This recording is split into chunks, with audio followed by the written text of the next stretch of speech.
Hey guys, and welcome back to RoboCAD. As you can see, this is a momentary button which does not make much sense, but this is the on off button which makes more sense for a user, and we will convert the momentary button into on off button by using the text list feature in HMI. So let's begin. So I have created this momentary button in my previous videos. I will provide the link in description. So I will select this momentary button, right guys, and then I will go into the properties from here and then go into the general, right?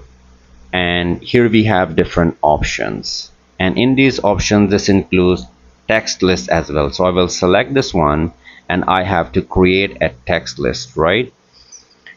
So I will go into the design tree of the HMI. So I am in the design tree of this my panel, which is the HMI panel. So I will go down a little bit, right? And then I will select this option, text and graphics, this one. So double click here,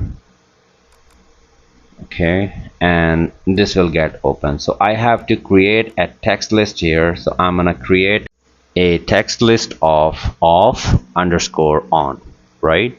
And for this off on text list, I will be creating text list entities, and 0 or 1 are those entities, and 0 means off, right? So I'm writing here 0 off and 1 for on.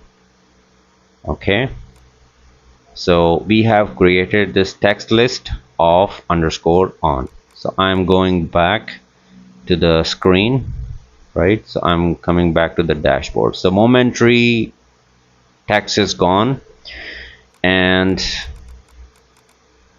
let me collapse it from here, right? And then I will select this button and I will select this off on text list, right?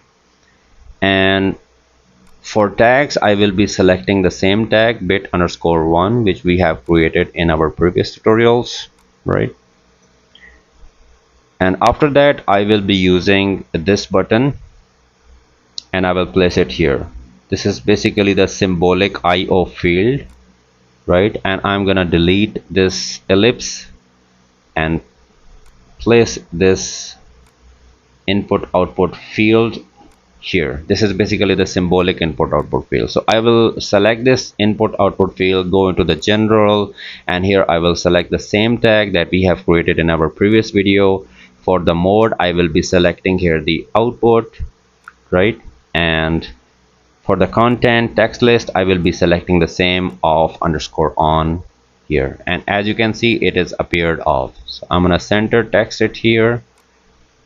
All right, so we are done with this. So I'm gonna save this project from here, and now let's run the simulation. So I'm gonna click here start simulation, and let's test this if it works or not. I'm gonna expand it from here, and for the off state it is 0, and for the on state it is 1, and for the symbolic IO it is also showing off and on accordingly. So that's all for this tutorial guys. Thanks for watching.